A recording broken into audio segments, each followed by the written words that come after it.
Bienvenue sur la chaîne YouTube STS Trading Ishimoku Kinkoyo. Si je publie cette vidéo sur ma chaîne YouTube et si vous me suivez sous TradingView, continuez à me suivre et boostez-moi mes vidéos qui tournent autour de l'Ishimoku, etc., etc. J'ai une petite surprise pour vous. Vous avez dû remarquer que ici, j'ai mis un MACD tout à fait classique. C'est le MACD de TradingView. Je vous invite à prendre une capture d'écran, mettez en pause cette configuration et on en parle dans un instant si vous le permettez. Avant d'aller dans la présentation du MACD que j'ai ici mis à disposition et d'en discuter, on va regarder un peu où nous en sommes en weekly. Écoutez, on est revenu chercher les 108 000. Le temps 4, petit temps 4. Par contre, on n'a pas qu'à se clôturer le haut précédent. Pour moi, je suis adepte de la cassure et de la clôture pour être totalement tranquille. Et donc, prudence, parce que c'est un niveau de marché Ishimoku. Et sur ces niveaux, on peut avoir des ralentissements de type P ou de type NYS. D'accord? Donc, il faut faire attention. On n'a pas encore complètement, pour moi, décalé le marché à l'achat. Cette bougie n'est qu'une information parmi tant d'autres, sauf si vous tradez sur l'unité de temps inférieure. Et d'ailleurs, elle n'a pas encore clôturé. Elle clôture dans 2 jours et 11 heures. Et moi, je suis adepte aussi des clôtures de bougies avant de commencer à prendre une décision. OK? On continue. Donc, on est en termes de vitesse, on est extrêmement rapide sur ce BTC. On a déjà réalisé des profondeurs que nous aurions dû réaliser plutôt autour du mois de novembre 2025. Donc, on est très en avance sur l'évolution du marché. Et la prochaine estimation, si on arrive à renverser la N, c'est la E sous les 133 067. Voilà pour le petit point de situation. Et on va regarder maintenant en daily la situation de daily. Alors oui, ne faites pas attention à tout ce que j'ai pu tracer. Juste retenez que nous avions 2 centres du range en daily et que nous sommes toujours dans le range de daily. On a juste manipulé. On a pris le bas ici avec cette mèche et on a pris le haut avec cette mèche. Et là, le prix devrait commencer, selon moi, à se préparer à distribuer. Donc, est-ce qu'il est en train de se préparer à distribuer à l'achat? C'est ça la question. Parce que pour moi, ce serait une distribution logique à l'achat avec le cycle AMD. Maintenant, vous savez qu'on peut réaccumuler ou remanipuler le marché et pour inverser sa progression. C'est pourquoi j'aime énormément Ishimoku Kinkoyo. Au lieu de faire de l'Elliott, je fais des enchaînements de fluctuations. Et pour le moment, quand je lis mon enchaînement de fluctuations, je suis en plein Y et il faudrait une petite S pour ensuite partir à l'achat tranquille ou pépère. Maintenant, où aura lieu cette S? Moi, j'estime qu'on pourrait revenir sur le centre du range. Ce serait logique. Après, vous savez, le prix peut très bien, de là où il est, rebondir, repartir. On a donc rebondi sur la Tenken une fois, 2 fois. Le prix est au-dessus de la Tenken de daily. Donc, ça veut dire qu'en 4 heures, on est au-dessus d'un cumulo haussier, même si on sent un ralentissement sur cette estimation. Alors, est-ce qu'il y avait des scénarios que nous pouvions tracer en daily? On va regarder. On va regarder. On va commencer très simplement. OK? Donc, ce scénario est toujours d'actualité d'un point de vue temps, sauf qu'on est au-delà de l'estimation Y, mais il devrait prendre officiellement fin le 27 janvier. OK? Voilà. Donc, à part ça, pour le moment, j'ai pas grand-chose à vous proposer. On va plutôt analyser toute la petite poussée en 4 heures, c'est-à-dire ça. On y va. Donc, je ne vais pas revenir sur ça. Je vous avais parlé du temps de possibilité de faire en creux. Est-ce qu'on y est? Est-ce que c'est ce qui est en train de se passer? Il va falloir qu'on s'arme de patience et qu'on observe réellement ce qui est en train de se produire sous nos yeux. Parce qu'on a un Kumo qui est extrême, qui commence à réduire son espace entre la SSA et la SSB. La SSB n'est toujours pas alignée avec Kijun, donc tout va bien, mais tout va bien. C'est un euphémisme puisqu'on est en plein ralentissement et que la question se pose de ce que le prix est en train de faire actuellement. Pourquoi? On a une Kijun qui pointe vers le bas, qui est en plein mouvement passif, c'est-à-dire qu'on n'a pas fait preuve de dynamique ici, du tout pas. On a toujours laissé de la double liquidité, de la liquidité en haut, ce qui pourrait justifier que le prix monte. Mais on a aussi laissé de la liquidité en bas, ce qui pourrait justifier que le prix descende. Donc ici, nous pourrions nous retrouver exactement dans une phase AMD avec une petite manipulation en haut, en bas, balle au centre, ou en bas, en haut, balle au centre. Donc là, comprendre ce qui est en train de se passer là, c'est effectivement extrêmement important. Je remets mes petits gribouillis que j'avais mis la fois dernière pour vous regarder. On ira regarder cette dernière zone que j'avais tracée auparavant. Eh bien, elle a tenu avec la présence des acheteurs. Elle a extrêmement bien tenu. Je vais supprimer les choses pour aérer mon graphique. Et j'ai retracé ici une petite zone d'accu jusque là. J'ai pas regardé encore la présence des acheteurs, mais en tout cas, on a une petite zone d'accu qui pourrait bloquer le prix, le faire venir prendre le haut puis le bas. Enfin, on ne sait pas trop où on va, et c'est ça qu'on cherche à comprendre. On est en totale perte de vitesse, même pour venir chercher les 109 058. Et donc, est-ce que le marché va vraiment y aller? C'est là toute la question, sachant que le temps 3 de ce scénario se termine le 26 janvier à 13h. Et donc, si ce scénario se termine le 26 janvier à 13h sous un sommet, mais un sommet qui n'a pas réussi à faire un point au plus haut que le haut précédent, eh bien, on risque d'avoir un marché qui continue à latéraliser. Si au contraire on a un sommet qui est beaucoup plus haut que le haut précédent, disons qu'on est allé sur la NT voir la V avec une cassure clôture officielle, là on rentre dans une dynamique haussière, on sort vraiment de tout ça. Sinon, si le marché continue à latéraliser, nous pourrions avoir un creux au temps 3, c'est-à-dire le 26 janvier à 13h, et ce creux pourrait être bénéfique pour reprendre aussi l'achat. Donc tout est à observer, et ce ne sont que des projections, et c'est le moment présent, le moment venu, que nous observerons toutes ces choses. Je propose de regarder en 40 minutes les niveaux que je vous avais proposés. J'espère que vous allez trader comme moi à l'achat pour venir chercher cette zone d'accumulation. En tout cas, ici, on va regarder dans 7 minutes pour que vous ayez les idées claires et que vous compreniez bien ce qui s'est passé ici, que vous commenciez à bien absorber les choses. On a eu une phase d'identification.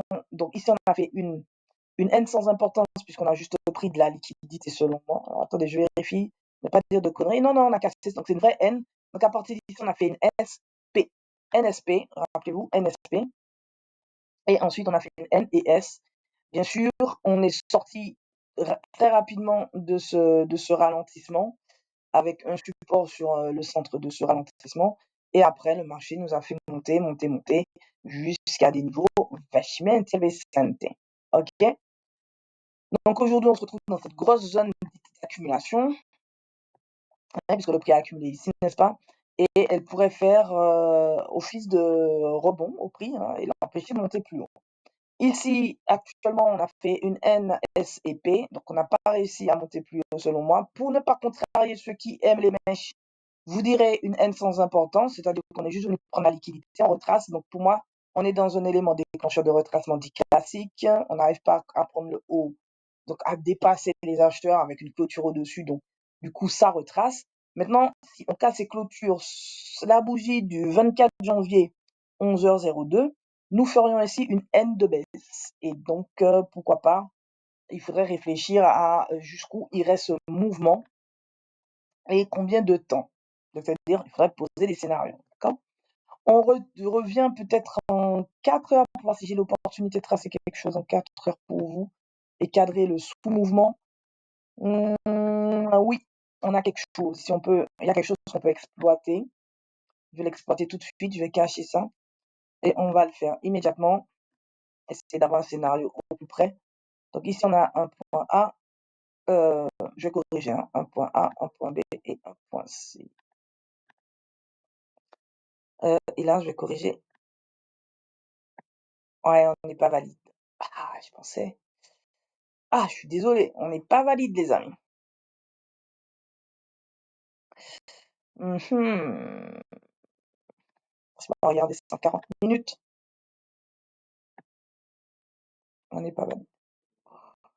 Donc, alors, on n'est pas valide d'un point de vue nombre égaux qui se répète, mais on va regarder ça avec Kian Sushi.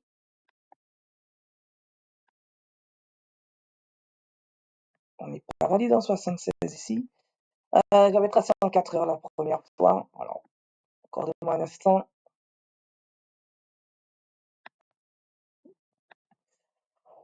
Ouais, on n'est pas valide. D'accord, on a dépassé. J'ai une bonne confirmation là. Donc, en 40 minutes, on va essayer de trouver un scénario qui puisse nous permettre d'évoluer. Donc là, j'en ai un tout petit là, sous les yeux. C'est le plus proche à partir de ce point. Et c'est celui-là qu'on va étudier, on va analyser, si vous le permettez.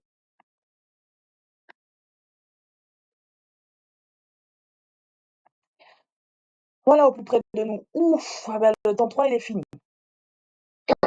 Pardon, le temps 3 est fini avec une P. Donc, donc par rapport à ça, hein, donc on a fait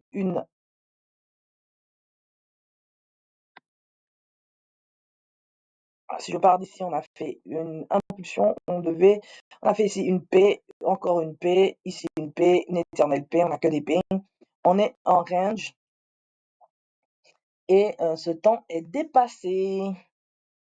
On va essayer de partir de ce point C ici et de capter. Donc là, on ne sera pas valide non plus, mais on va regarder d'un point de vue euh, nombre de Taito Sushi, ce que ça peut nous apporter comme consolation.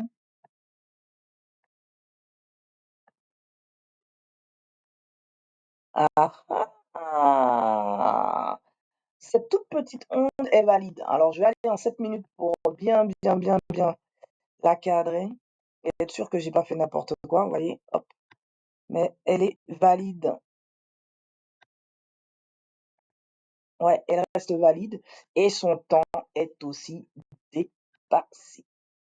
Ouais, à partir du temps 3, le marché a commencé à ralentir et faire un peu n'importe quoi. Donc, on va tenter à partir de là d'estimer le temps de la correction, du retracement et les niveaux associés. Donc là, on a fait une N avec un peu de dépassement.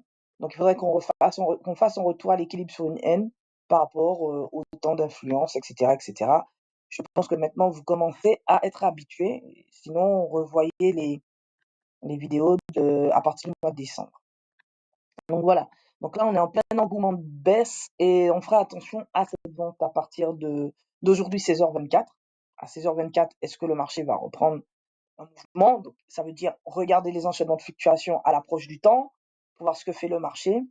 Et on est censé aller au moins jusqu'au 103 750 et voir comment le marché se comporte. On a bien sûr de la confluence avec des zones d'accumulation ici, mais aussi sur les 104 000 aussi, on a de la confluence avec des zones d'accumulation. Donc, on retrouve deux zones d'accumulation dans cette grosse zone, ce qui permet de travailler et d'observer deux niveaux. Pour l'heure, le marché n'a pas encore rompu, il est juste venu prendre sa liquidité ici. On est en plein cycle AMD aussi ici. Donc, il faudra voir ce que le marché nous propose ici sans être trop pressé. Donc là, on a fait une NSP et on fait ici, allez, pour ceux qui aiment les mèches, une N, mais pour moi, c'est sans importance. Donc, si le marché fait une S et que l'équilibre de ce range tient, donc on a deux types de niveaux. On a la Shinku ici sur les 105 440 et on a le croisement du Kinko ici sur les 105 252. Donc, il faudrait passer au-dessus, retest, petite S et on bascule. Voilà pour ce que j'ai à dire pour aujourd'hui. Attention, probable fin de retracement, si retracement il y a autour de 16h24 aujourd'hui. Donc regardez les enchaînements de fluctuations.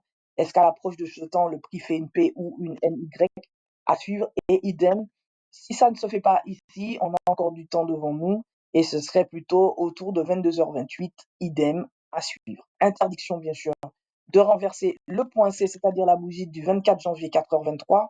Sinon, on pourrait vraiment partir à la baisse.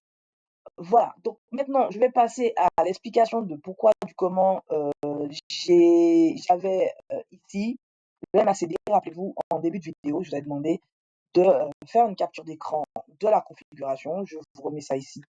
S'il vous plaît, faites-moi une petite capture. Hop, voilà. Et regardons un peu comment ce que je vous propose. Donc, c'est vraiment l'outil MACD de base, hein, de TradingView. Et on va se la jouer très cool. Hein. En fait, on n'a pas besoin de tout ce que MACD nous propose aujourd'hui, puisqu'on a l'Ishimoku qui nous donne pas mal de choses, notamment le biais, notamment le momentum, la psychologie pour moi des traders sur différents cycles, etc., etc., etc., les divergences, tout ce que vous voulez. Voilà, très bien. Là, ce qui va nous intéresser avec le MACD, c'est son histogramme et les variations de couleurs dans l'histogramme. Prenons un exemple tout bête. Vous savez, nous attendions, donc il y avait cette grosse phase de retracement qui est d'ailleurs revenu chercher un niveau de retour à l'équilibre de Soda. Et ensuite, on a eu une incertitude. Enfin, on y va pas. Bref, on ne savait pas trop. Regardez. tant que votre Kumo qui symbolise le biais est haussier, vous devez prendre des histogrammes MACD de couleur foncée de préférence qui vont dans le sens du Kumo. C'est-à-dire que tout ce qui est, vous êtes au-dessus du Kumo avec un histogramme comme ici rouge, ça ne vous intéresse pas. Sauf si vous voulez trader, approfondir le sujet, vous voyez ce que je veux dire ou pas? Bien. Maintenant, comment tenir un trade grâce aux histogrammes et à la configuration que je vous ai donnée? Tant que vous ne changez pas de barre d'histogramme, passez pas une barre pâle, vous maintenez votre position. On ne change rien. Par contre, deuxièmement, il existe des divergences comme RSI. Si vous voyez que le prix vous fait une fluctuation N, d'accord, et que ça diverge, la N est plus basse que le point B en histogramme, c'est une divergence, vous risquez de retracer. Donc, pour reprendre un trade, vous allez reprendre un trade sur un histogramme, une barre d'histogramme foncé, de préférence une bougie qui renverse, qui casse les clôtures, un équilibre, comme celle-ci, elle casse les clôtures Tenken un peu, ok, et Tenken ou Kijun, et vous prenez le trade. Vous pouvez combiner ça aussi avec des enchaînements de fluctuations. Si vous avez fait une NS et que votre histogramme change de couleur pour poursuivre, reprendre le biais qui est principalement donné et imposé par le Kumo, vous irez prendre ce biais, ce trait. Ok? Comme ici, regardez, on a fait un gros ABC après le point C. Donc, BC, sa puissance vendeuse, sa pression vendeuse commence d'ici jusqu'à là.